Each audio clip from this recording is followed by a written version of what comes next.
All right, Dr. Mellin, welcome to the podcast. I'm happy to be here. Thanks, Liz. EBT is the only intervention other than weight loss surgery that is shown in studies published in peer-reviewed journals to keep the weight off, going to the root cause and getting the skills in my own brain, empowering myself, and essentially higher purpose and joy, the way we all want to live. And in those states, we don't need the extra food. I never deprived myself. I honor how I feel and what I need, and I needed those cookies. And right now, I don't know what's going on, but I just don't need it. What do you think about general stress relieving practices? Are those helpful but not getting to the deeper level? How does that fit into thinking about EBT? Hello, friends, and welcome to the Liz Moody Podcast, where every week we are sharing real science, real stories, and realistic tools that actually level up every part of your life.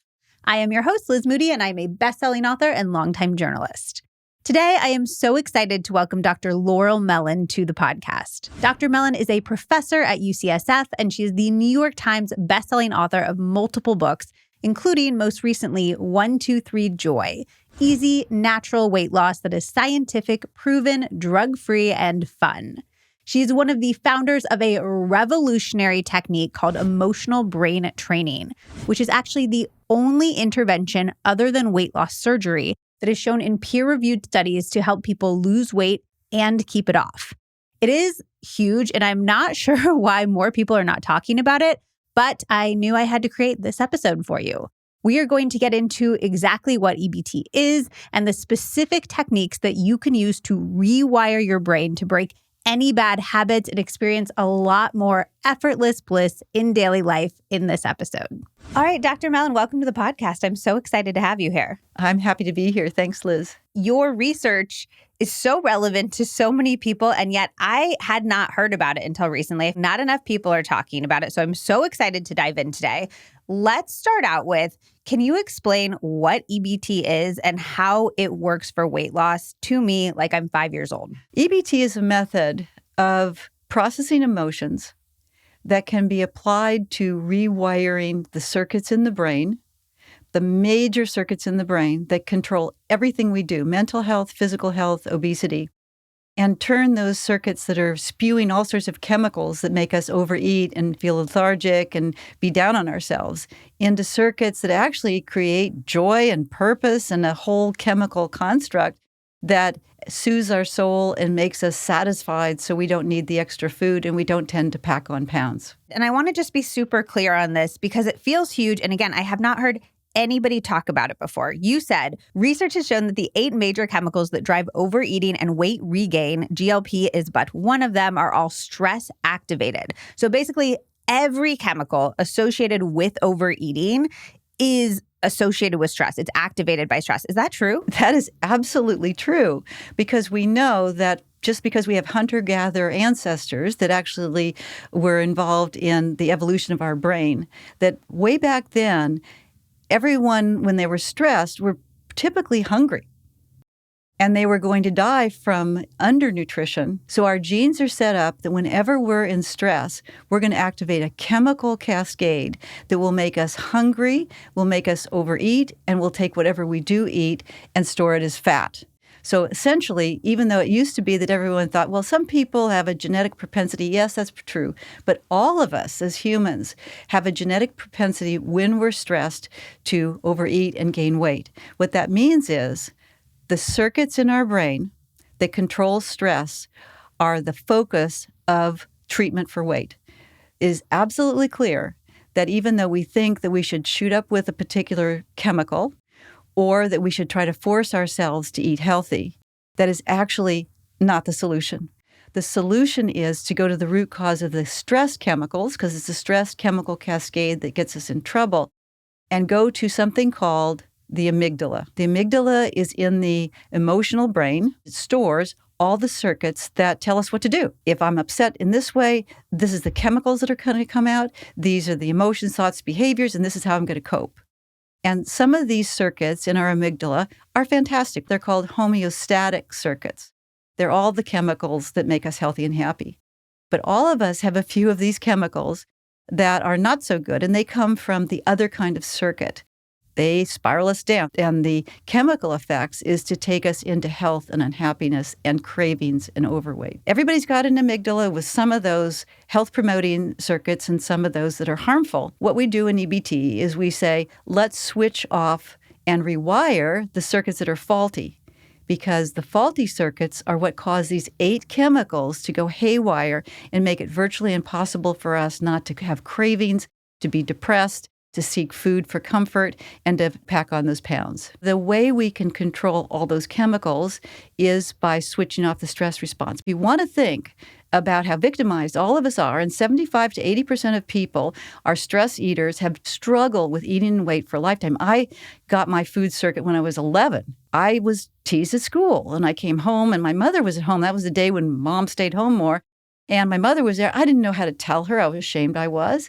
And I just saw these cinnamon rolls on the counter, and I saw them, and I was really running a lot of stress in my brain. I was feeling very deprived and very embarrassed and very confused and overwhelmed. And so I got the fight or flight drive going. I reached for those cinnamon rolls, this little, food circuit. The two of them combined into what's called a survival circuit, because whenever you do something in stress, the brain strongly remembers it. My brain would remember it, and it stored it in the least plastic areas of my brain. And what happened is I wake up the next morning, and all of a sudden I have a special relationship with food. I want that food because these 8 chemicals are being activated. And these are the 8 chemicals. It starts with the amygdala. Into my brain came all this stress because I was made fun of. I come home, and what happens is the amygdala activates cortisol. Cortisol makes you hungry. Okay, it makes you eat more. It also drains reward. So it drains your dopamine, that's the reward center, the nucleus accumbens, drains the reward center, and drains serotonin. So at that point, we are stressed, we are depressed, and we are under-rewarded. And we live in an environment where there's constant access to foods that immediately reward us with no effort at all. They're high sugar, high fat, and they're everywhere. So we reach for those foods. And what happens is these foods, the sugary, fatty foods, increases insulin. The 4th chemical is insulin. We start having high insulin levels, which blocks the 5th chemical, which is leptin. So now we're starving to death. We can't lose weight, and our brain is telling us we need to store fat. Okay, so now we're feeling really terrible, and we have a full-blown stress response. And then the gut hormones, which are PYY, ghrelin, and also a GLP-1, an agonist is used in these weight loss drugs, they all go. So we've got all 8 of these happening.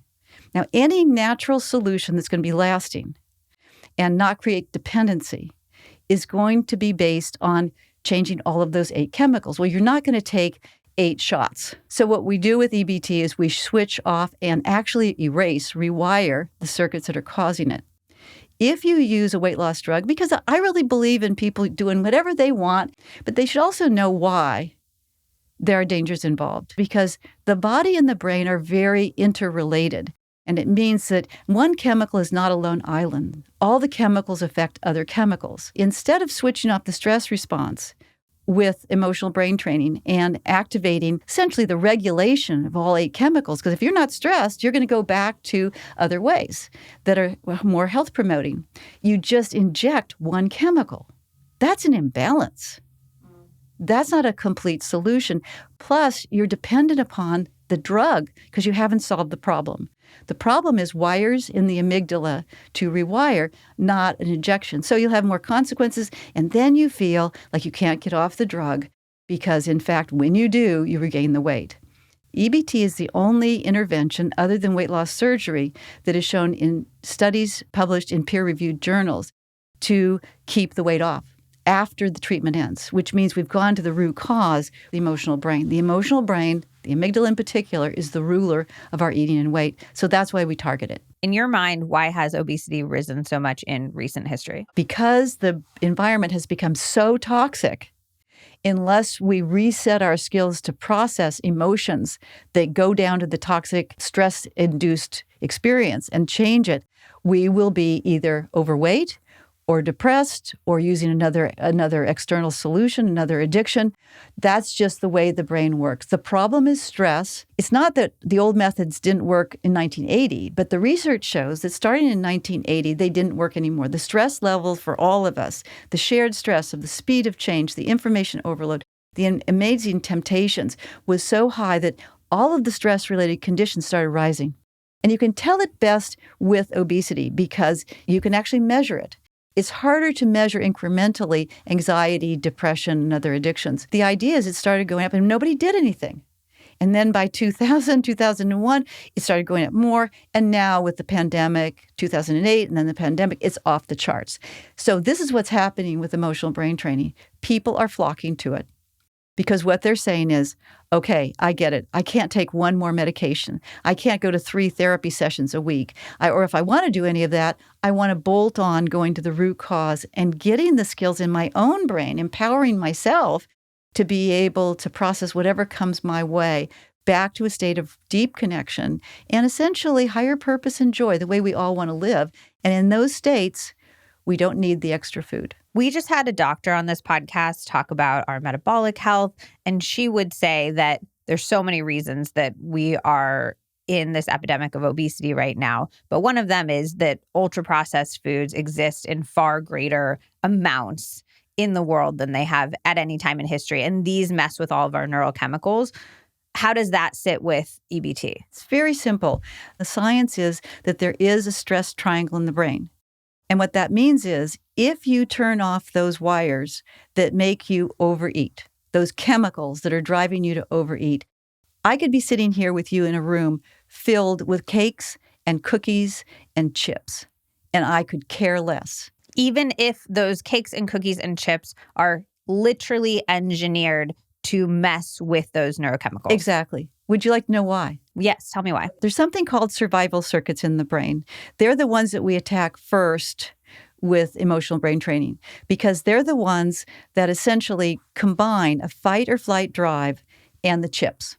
So when I woke up that next morning after eating those cinnamon rolls, I began to have a fight or flight drive biochemically to eat those foods. So I was instantly rewarded by the dopamine from the foods. So in order to change a behavior, you have to rewire that circuit and encode a better circuit, a circuit that will reward you anymore. Nobody stops eating, drinking, spending, whatever it is, unless they have a better choice. And that choice is in your unconscious mind. We use this skill in EBT called the cycle tool. It is the powerhouse of changing people's brains, and it's very simple but very deep. I would do what your mother probably told you not to do. I would complain about the fact that I was overeating. And then I would express emotions, angry, sad, afraid, guilt in a certain way.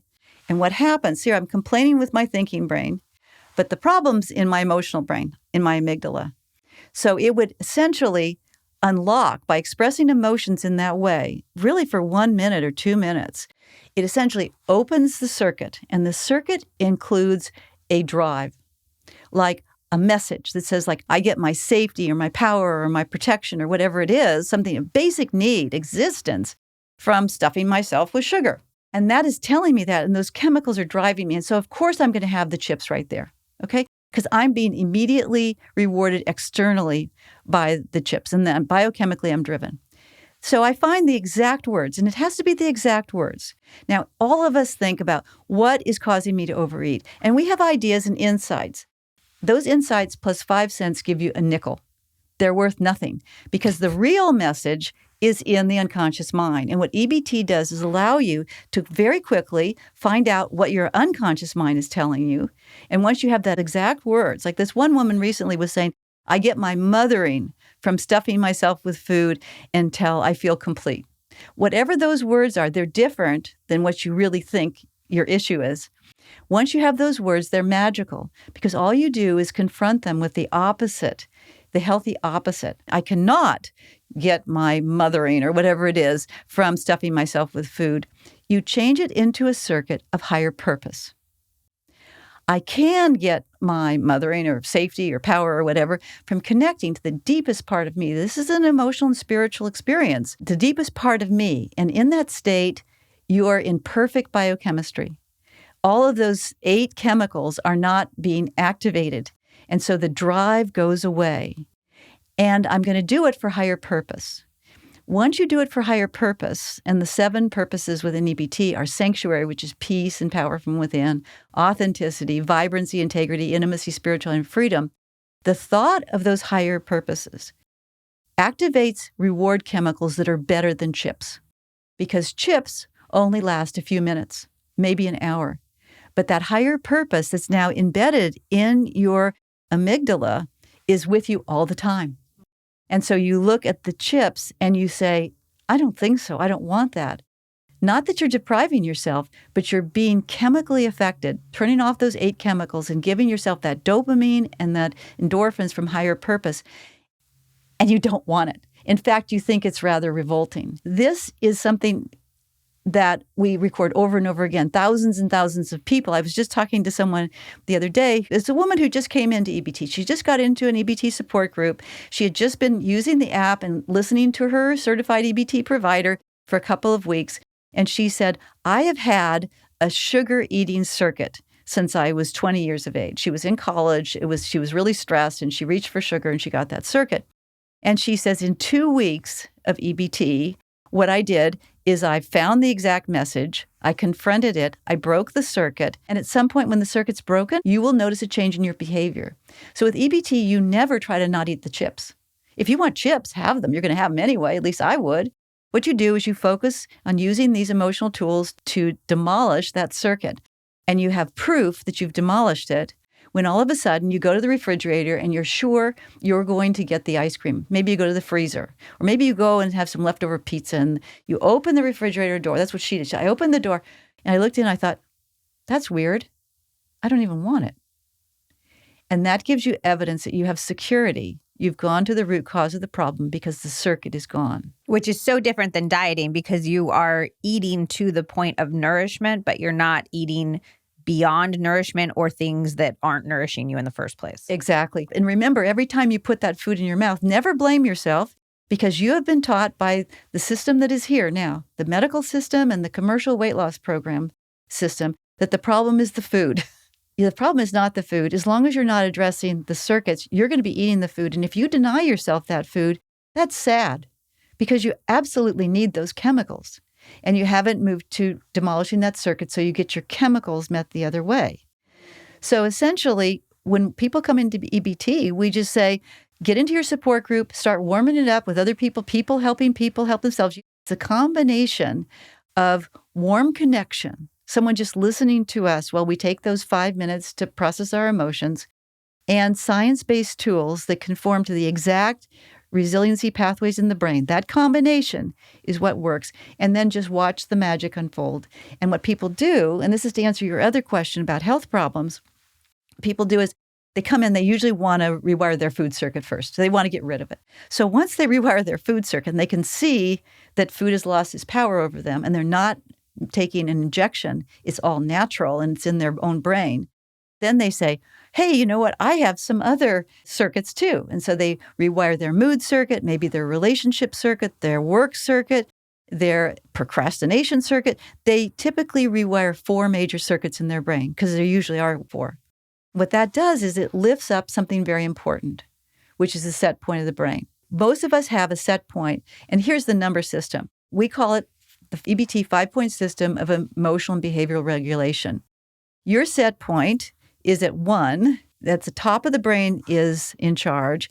And in that state, because of state-specific memory, all your happy memories are activated. All the times when you didn't need the extra food, all the times when maybe you had a difficult day at work, but somehow you just moved through it into joy, all of them. So you are a different person in that brain state, okay? And then when you go to brain state 2, which is not feeling great, but feeling good, you're still in what's called homeostasis, which is those circuits that are health promoting. And so you can handle pretty much of everything. You don't feel rewarded, but you can handle anything.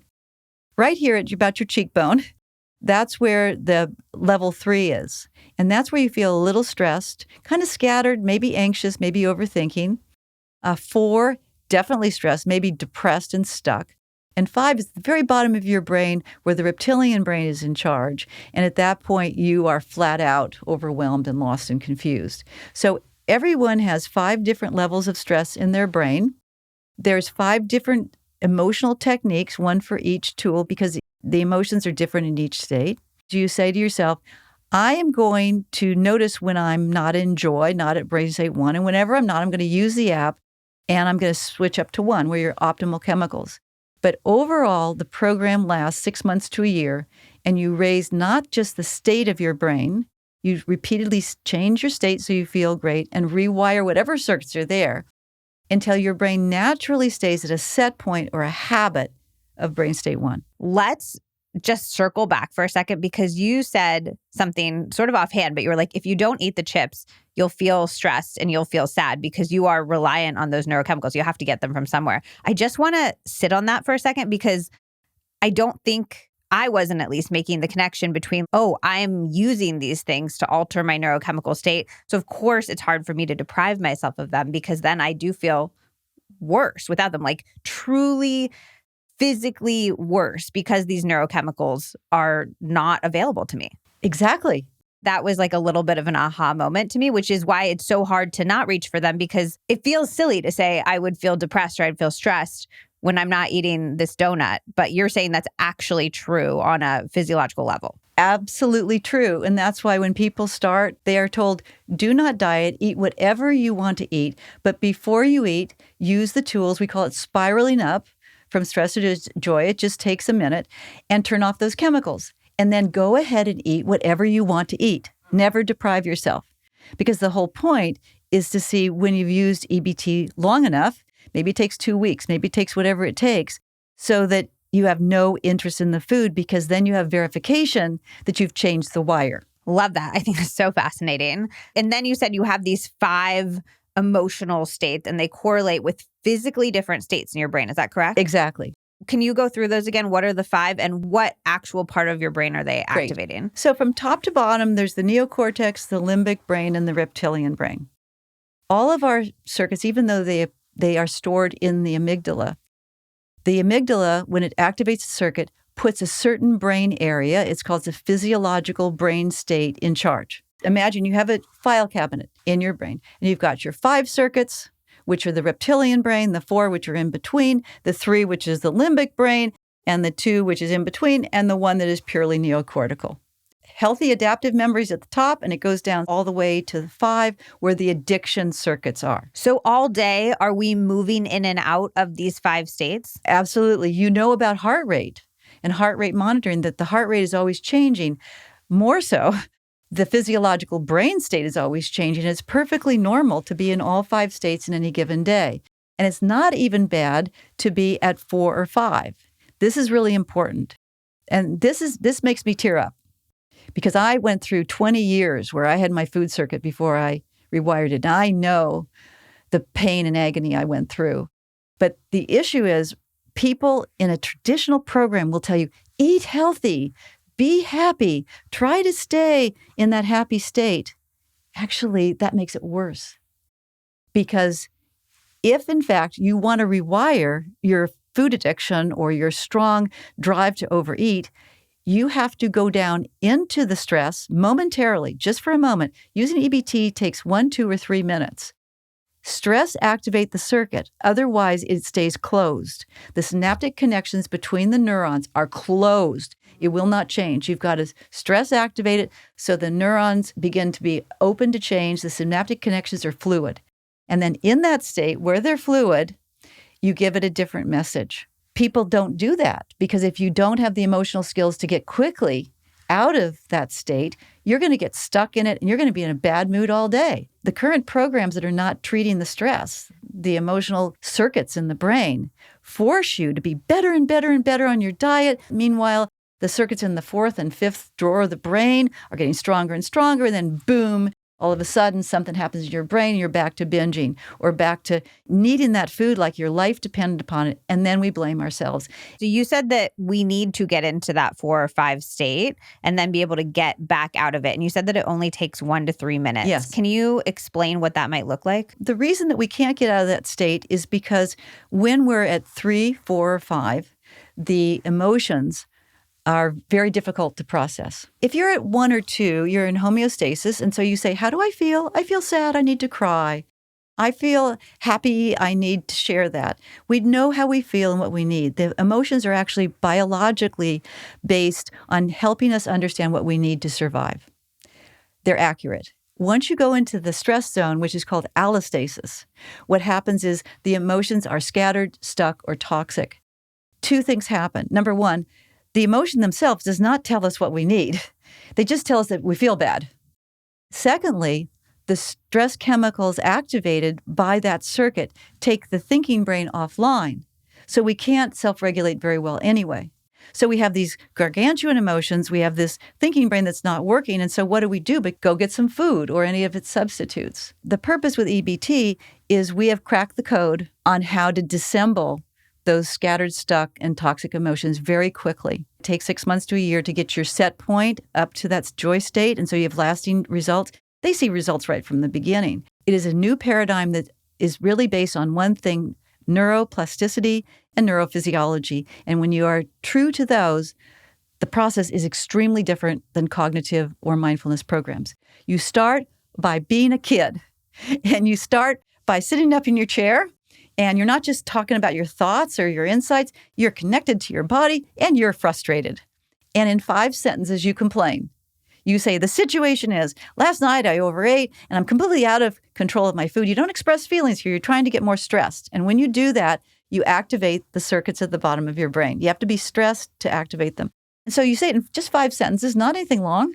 And you pause, and you say, what am I really stressed about? You say, I overeat. See how simple it is? Because the bottom of the brain is very simple. The reptilian brain doesn't even use language, right?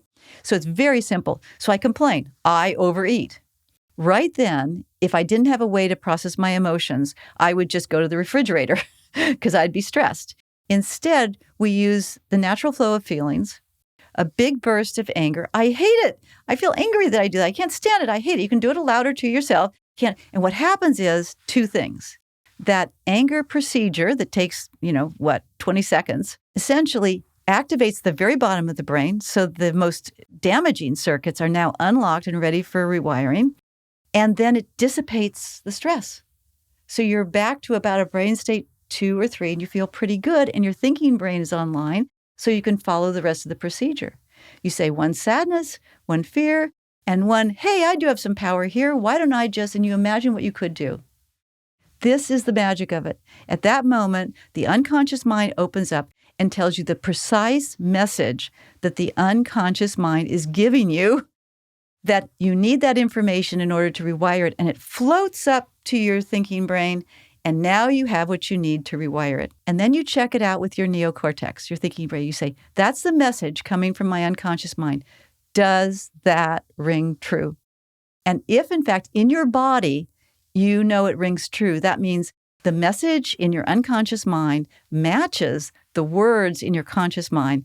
And now you can rewire it because it's that perfect match that cleanly rewires that circuit enough so that you don't just, sort of kind of want to eat differently, but you simply don't even care about the extra food because it really rewires or crushes that circuit and transforms it into a circuit that promotes health. Do you have to consciously rewire it? Like, do you have to replace it with a statement that rings also true, but is more healthful? Exactly. So the little circuits, maybe the 3 and 4 circuits, you can rewire on the spot.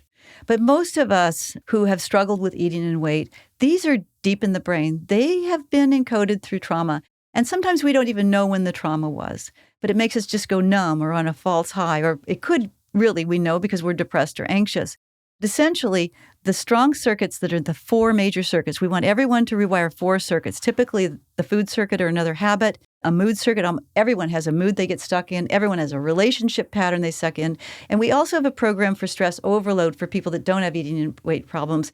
And those people do a work circuit because a lot of circuits come out about work. This is very important.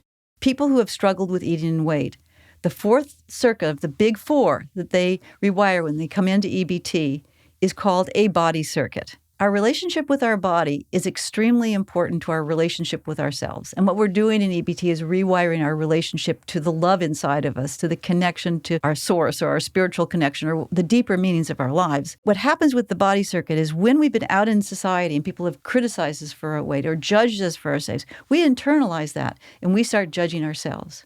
Or when we start to gain weight, at first it's just because we're overeating, but it turns out that that weight has some benefits. It makes us feel safe. It makes us feel like who we are. So the body circuit is either self-judgment about our weight, which is very, very pernicious. If we have essentially our self-judgment about our weight is a self-judgment about ourselves. And the essence of feeling healthy is that self-love that's inside.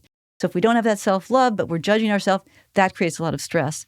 Another one that's been studied by the Kaiser Family Foundation that we believe is one of the key reasons people don't lose weight and keep it off is that there are some secondary gains of keeping the weight on. It feels safe. It feels even just familiar. So you find out what that drive is and rewire it. And what happens is when the judgment stops, something beautiful happens. And we call it the joy of releasing extra weight. The basic program is come in, rewire your food circuit, till you have freedom from it. You don't stop. It might take a week. It might take longer. And then the same with emotion. People get into anxiety or depression or numbness. A relationship pattern, either essentially unplugging from ourselves and plugging into someone else and merging with people so we have to please them or rescue them or fix them, or essentially disconnecting from others and only caring about ourselves and distancing. So either distancing or merging. Everyone does it in stress. It blocks that sweet spot of connection, of intimacy, and it also blocks another chemical, which is oxytocin. And oxytocin is an appetite suppressant. So you rewire the love circuit, and then you rewire the body circuit. By the time you rewire the body circuit, this is what people say. I'm just releasing extra weight. And you know what? It's really fun because I don't need this anymore. I don't judge myself. I obviously needed this extra food because I wasn't getting my dopamine and endorphins in another way. And now I am. This just feels natural. And I love every minute of it. Just to be clear, because I think we've been really trained to think, oh, I get oxytocin from this, I get serotonin from this, I get dopamine from this, and all these things are sort of outside sources. Are you replacing the outside sources with better outside source choices, or are you just naturally feeling all of these things? You're naturally feeling all these things because, in fact, the circuits in your brain do it automatically. Okay. When you replace a maladaptive circuit, like I get my safety from eating, with I get my safety from connecting inside, you go automatically to a state called neural integration. That's best for mental health, physical health, and addiction. And in that state, you are naturally rewarding yourself in ways of higher purpose. Authenticity, feeling genuine and being really an authentic person, feeling whole. Vibrancy, intimacy is big. Because when we have that intimacy connection, when we're giving and receiving love, that's how we live our lives. Most of us, if we are in stress, we either overgive or we wall ourselves off. And that doesn't happen anymore. So what happens is we're getting those chemicals naturally, and we're not even trying to change our behavior because these are in our unconscious mind and they become naturally how we live our life and who we are. Specifically, what are ways people are rewarding themselves after they've achieved this level 1 brain, or are they not needing any rewards? Like, would I still be wanting and experiencing pleasure in my life? Would I still be wanting to go on a vacation, wanting to eat a really delicious meal, or not anymore? You're going to eat a delicious meal, but you don't need quite as much of it. You want to go on vacations. You want to do everything that's pleasurable. But you can be out looking for pleasure, and underneath it is this bad feeling in your body. You're never quite connected. These are trauma circuits. And when you have that connection inside, you get all the chemicals that are healthy, and then you add some pleasurable things to it, and you take yourself into the stratosphere. There's nothing wrong with eating some chips. There's nothing wrong with eating a cookie. It's just how often and how much. And if you're eating it to the point where you don't feel good about it anymore. Like, I think we've all had that experience of like, I'm eating this one cookie. It's so delicious. I'm really enjoying the melty chocolate and the buttery, caramelly notes and all of that. And then you reach for a second cookie and a third cookie. And by the third cookie, you're like, I don't even know what I'm getting out of this, but I'm still wanting more and more. So you're saying by doing all of this, we're still going to enjoy that first cookie. Absolutely. But after our brain has gotten the pleasure out of it, we're not doing it more and more where we're like, why am I even doing this? Yeah, right. EBT gives you the ability to shut off those circuits in the amygdala on the spot because that circuit that's making you with the 8 chemicals is not in your brain anymore. So you don't have that drive. So for example, you eat the cookie and at some point, you're done. And this is why I'm so against dieting. You're going to say to yourself, I have to stop right now. Do you know how much stress that causes? Which makes you want more. Like Exactly. it literally telling yourself that you cannot have these things is impacting your neurochemistry in a way that makes you want them even more. It's even worse with food than other addictions because the food circuit is related to the spirituality circuit and to the love circuit. So when you feel like you have to deny yourself, it's an assault to the deepest part of yourself. And that's why don't do it. Eat whatever you want to eat. And again, the whole idea is you start using these skills, and at first they help a little bit, and you just say, don't worry about it. Just keep eating whatever you want just before you eat. Just go ahead and spiral up. And when you get into rewiring, go ahead and find that food circuit and demolish it. And somewhere along the line, a couple weeks, maybe a month, whatever that is into it, you just notice that I never deprived myself. I honor how I feel and what I need. And I needed those cookies. And right now, I don't know what's going on, but I just don't need it. And that's a scientific solution to obesity and eating. And it's also one that, again, nourishes our spirit because it honors how we feel and what we need. And there are absolutely no judgments. They're just circuits. Is there one spiral up technique we could be doing and then one breaking down the food circuit technique we could be doing at home for like a month and see the results in real time? I'd be happy to share 2 techniques with you, but I would feel guilty if I told you that it would really work to solve the problem. And the reason is we have plenty of data that if you're not with another person doing it, where you have fun and you get that loving connection, you probably won't use it as deep as you need to or as frequently to have lasting results. But that could be an action step too. Like my podcast was originally called Healthier Together, and my last cookbook was called Healthier Together too, because there's so much research around the fact that when we do things in community, we have so much more success. So maybe you could give us these 2 techniques and then we say, do it with a partner. And then if you're seeing that success, like we have all these other resources so you can go further on this journey. Exactly. Number 1 is tell your partner or your friend, you can do it with your friend, that you're no longer to talk about feelings. You're going to talk about brain states, numbers. And so when you get together, you say, what's your number? Am I at 1 feeling great, 2 good, 3 a little stressed? This is the danger zone. 4 definitely stressed, and 5 stressed out. You don't have to talk about your feelings at that point, but you let someone know what's going on in your inner life. There's 5 different people in every person. There's a person at 1, 2, 3, 4, 5 different circuits, different ways of being. As a perfectionist, I'm like, what if I get my number wrong? Do you have any advice for identifying the number that we're at? I will tell you a little bit about that, but I would say it's more important to have a system in place, a structure in place with the other person to say your number. Okay. Because implicit in that is acceptance. And that no one's good or no one's bad and everyone's in the 5 states. So if I say to Walt, my husband, I'm at 5, I'm toxic, I would love to listen to you, but I don't have the bandwidth. But when I'm in a higher state, I will. And I love you. What happens then is he knows, okay, I get what's going on and I don't really want to talk to her if she's at 5 anyway, right? That's part of it. So just speak in terms of physiology instead of all these feelings. Really, emotions. Psychology is based in physiology. EBT is the new neuroscientific psychotherapy. So that's number 1. Start speaking about the reality of life, because when you're at 5, it's not that just your emotions are off, but your relationships, your thoughts, your spirituality, your health, everything's equally dysfunctional. And at 1, everything's functional. So person really understands what's going on with you. So share your number, not your feelings. Secondly, I want you to try this one little technique. It's called the flow tool. You say one thing you're angry about. I feel angry that. Just complete the sentence. And then I feel sad that. I feel afraid that. And I feel guilty that. What I'm contributing to it is. You do that. When you're just at 3, it's just a light stress response. You essentially stop the sympathetic nervous system from being activated that causes these stress chemicals. And then remember, getting to a place of peacefulness or calm is not enough for the brain. The brain needs positive emotions because that's what really shuts off that sympathetic nervous system and activates the parasympathetic nervous system so you can relax and be connected. So those chemicals stop raging. And then say, I feel grateful that, I feel happy that, I feel secure that, and I feel proud that.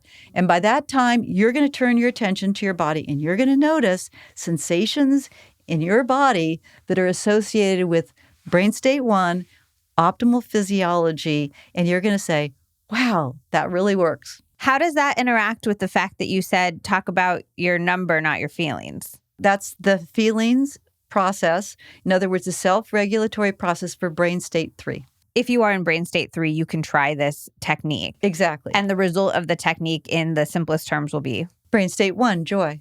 Okay. So if you're in 3, you can get to 1. But if you're in like 4 or 5, this technique is not going to be the thing that's going to get you to 1. You need something much more focused and intensive. And you are rewiring your unconscious mind. Okay. People say, oh, it's just a psychological stress. No. What happens biochemically is if we've been shunned or hurt or disappointed or whatever that is, the brain activates this fight or flight chemicals that feel like you are going to be annihilated, even though the assault feels moderate. And as a result, you're going to have to do something like overeat, or you're going to need to have the skills to switch off that response one way or the other. So going back to my fear about misidentifying my number, I want to use that tool. Can you give us just like a very brief example of when we're at 1, we're going to feel like this. When we're at 2, we're going to feel like this. When we're at 3, 5, we're like crying under the covers. Yeah, right. That's a good point. Okay, take a nice deep breath.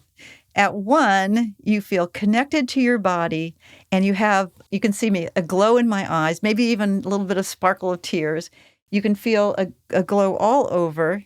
You feel connected to the deepest part of yourself. You feel secure inside. You feel of purpose. And there's a certain amount of joy. All the elevated emotions you feel.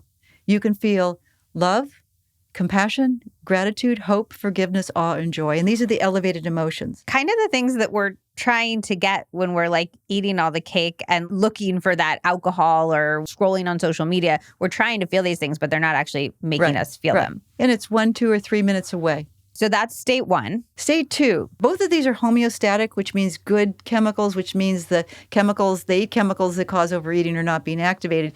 You feel present to both your positive and negative emotions. You can actually feel very sad, but the difference is your brain, your thinking brain and your emotional brain are connected and the feelings fade. They flicker. They don't get stuck. So I might say, I feel sad about my dog because he's sick. It'll go away. I just say it and it goes away. That's 2. You feel present. You don't have that glow of brain state 1, but you feel solid and you feel connected and you're healthy. So 2 is almost recognizing that we're not floating through a magical world. Bad things happen and we're not in this state of toxic positivity where we're ignoring that, but we have the resiliency to deal with those things. Exactly. Okay. You want to stay at 1 or 2, but of course you want to go to 3, 4, and 5 sometime during the day because if you use EBT at that time, it helps rewire the circuits. And you can use EBT at 3, 4, and 5 either by artificially creating that 3, 4, or 5 state by being like, I feel angry, building up that state, or can you recognize I am really stressed right now, I'm in a 3 or 4, I want to do these techniques? If you honor the fact you have that number, you're going to decrease what's called secondary stress. Secondary stress is a big deal. All of a sudden we get stressed. And now the problem is not that we're stressed. It's that we're stressed about being stressed. So it stops the secondary stress. Oh, I'm at 3. Of course, I'm going to feel kind of anxious. So it stops the secondary stress. And that helps. So your point is almost when you feel a 3 or a 4 or 5 even, you shouldn't be like, ugh, why am I so stressed? Why is life so hard? You're like, this is an opportunity to rewire my brain. Exactly. Love that. And when you're at 3, it's different. You're not connected. And once you're not connected, once the thinking brain is not connected to the emotional brain so it can control it, you're in danger. So how do you feel at 3? You feel scattered. Okay. When you're at 2, all you have to say to yourself is, how do I feel? And about 3 feelings will come up. And you pause. This is the tool for brain state 2. You pause until one of them is dominant. When one of them is dominant, that's the genetic purpose of emotions. If you pause and ask yourself how you feel, one particular emotion will be dominant and it will point automatically to your most important need. So you don't have to figure out what you need. It just points you there. Not so at 3, because you're in what's called allostasis. These are circuits that have no shutoff valve. The emotions are toxic, and essentially those biochemicals are raging. At 3, I feel scattered. I feel anxious. I feel upset. I don't know how I feel. I'm kind of this and that. you're all over the map. And sometimes people start overthinking. And then the thoughts become their own problem. I think I spend a lot of time at 3. It's very common. At 4, it's different. So you might be a little anxious at 3. At 4, it's not good. You feel bad in your body. You know that you are definitely stuck. You cannot shake this mood. You are maybe depressed. You are down on yourself. You feel like the world is not working and you're just stuck in a really bad state. Now, brain state 5 is where we're toxic. And this is called a stress overload experience. And the chemicals are just raging. And the job of brain state 5 is to convince you that whatever expectations you have to act on and you have to do it now. And that's why they affect food so much, because you have to get that food right now or you will die. And you know you have to get it, and as if your life depended upon it. Now, really hear that, because it means that when you're in that brain state 5, never blame yourself. This is called biochemistry. And what happens is you're going to do whatever you do. That's why never judge yourself for the food. Never judge yourself for the food. You're in brain state 5, and you may even not know you're in brain state 5 because you don't feel horrible. You just feel numb. Or another thing you can feel like an addict would, or a real low. But either way, at 5, what is happening for you is you're biochemically affected and you feel as if you're going to be obliterated. And whatever you do, don't judge yourself. Instead, rewire the circuit so it stops affecting you. The problem is not you or me. The problem is the circuit. Do we need to know the root of our circuit to rewire it? Like you told the story about the cinnamon rolls and being teased. Do we need to ultimately be able to find that story for ourselves, or can it work without that? What a great question. It goes back to the kind of circuit it is. If it's a circuit at 3, you can pretty much change that circuit really easily. If it's at 4, there may be a story you need to tell. And at 5, you definitely do. So this is how EBT works for the big 4 circuits: food, mood, love, and body circuit. You take 3 steps. And the first step is you do a really good cycle and you get right down to the bottom of your brain and you find the exact words. Once you find the exact words, and this may sound counterintuitive, the first thing you do is you love the circuit. Because you say to yourself, when that was encoded, my brain did that for me because there was no better option. And all healing starts with self-love. And then once you've established that this is something that's just a wire, it's not your fault, your brain just encoded it, then you begin to do something called the travel back tool. Now, this is magical. It's one of the most powerful EBT tools. Your brain is set up for healing. And all we're doing here is giving you the structure of the techniques to make that happen. Because let's say I found my food circuit. I get my love from eating sugar. And not just a little bit, but to the point I make myself really sick. In that moment, the circuit is activated. And that circuit is like a magic carpet. And what it does is you say to yourself, am I drawn to traveling back? And it's a yes or a no. If, in fact, there's not a lot of memories back there that need to be cleared, you won't be drawn to traveling back to the past. You will instead just sit with your feelings and feel the awareness that that is a circuit. It's been in my brain for a long time. I'm really getting to know myself in a deeper way. But if, in fact, you say to yourself, wow, am I drawn to traveling back?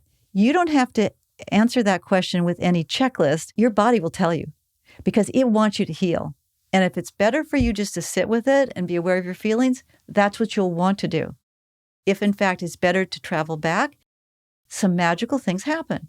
What happens is you ask yourself several questions. Can I find one memory? And you say, your mind travels back through a lot of different images until it comes up with one particular one that's really powerful. And you answer the question, yes. And then you say, can you see yourself in that image?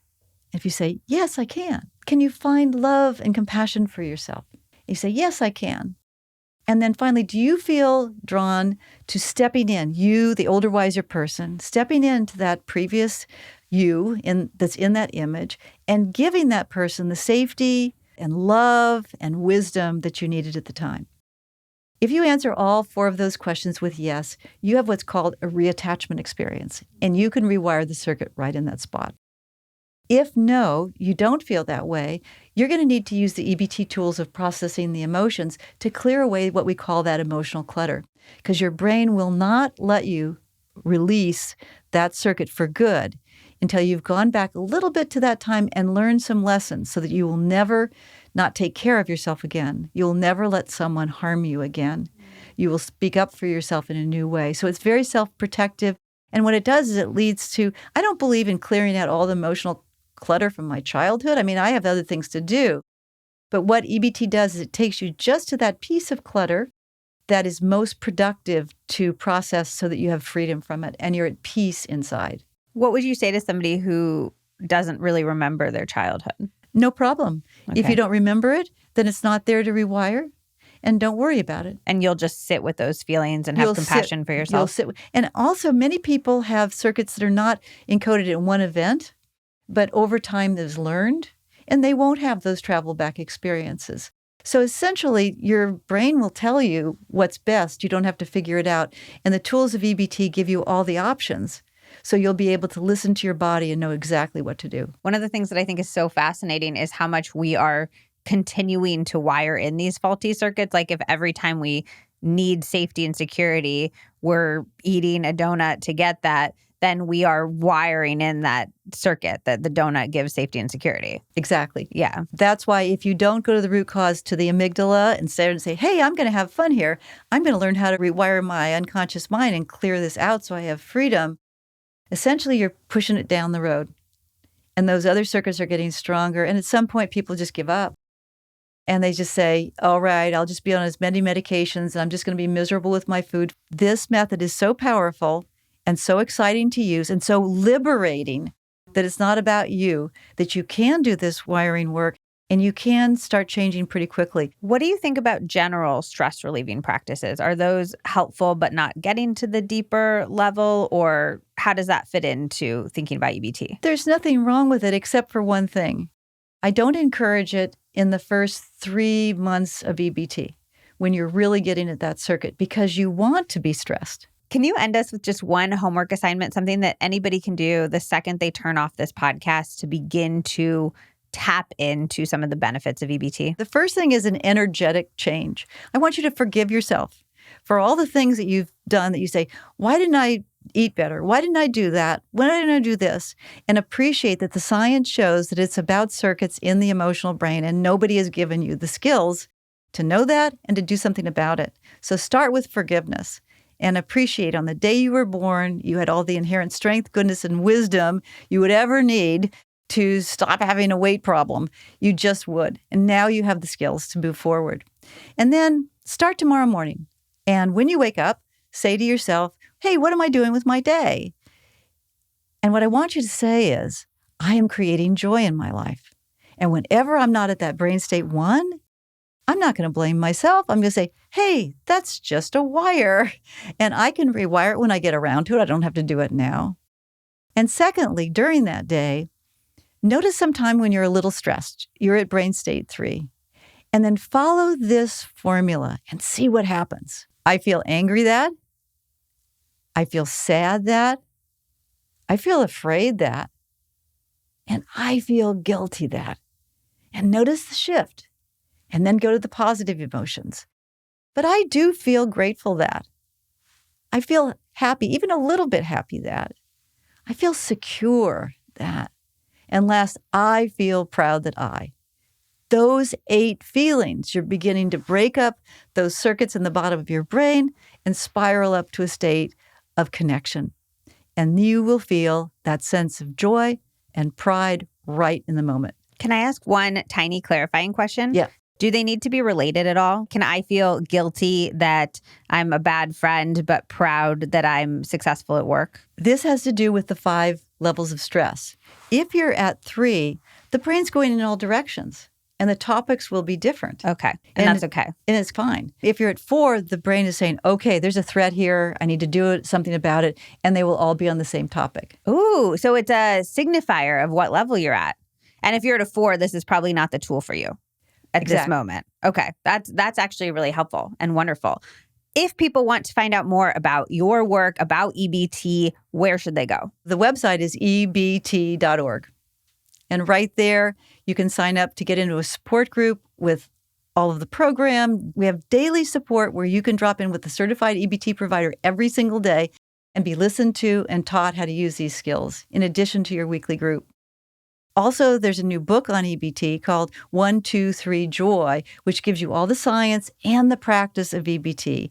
I wrote this book earlier in this year when I said, I think I want to get in one book the major awareness and science that I've spent 40 years on to how to stop having issues with food and weight. And so it's a long book, but it's got the science and the practice in it. And for anybody listening who's like, wait, daily support, is this going to be something that's going to take up a ton of time? I just want to be clear again, this is not something that you have to devote hours to every day or every week. Absolutely not. The basic requirement is 30 minutes a week where you have your support group, and then during the week, you just integrate it into your life. In other words, whenever you're at 3 or 4 or 5. But in addition to that, people have times when they're really stressed. And when you're really stressed, that circuit at 4 or 5 is unlocked, and it's a moment of opportunity to change the circuit. Love that. Thank you so much, Dr. Mellin. This was fascinating. It's a pleasure. Thank you. That is all for this episode of the Liz Moody Podcast. If you are new to the podcast, welcome. I am so glad that you're here. Make sure that you are following the podcast on whatever platform that you like to listen on. I know that 50% of you listening to this episode do not follow the podcast. What is up with that? You're making your life harder by not following. Not only is it the best way to support the podcast, but it also makes sure that episodes show up right in your feed. You don't have to search for them anywhere. And trust me, you do not want to miss what we have coming up soon.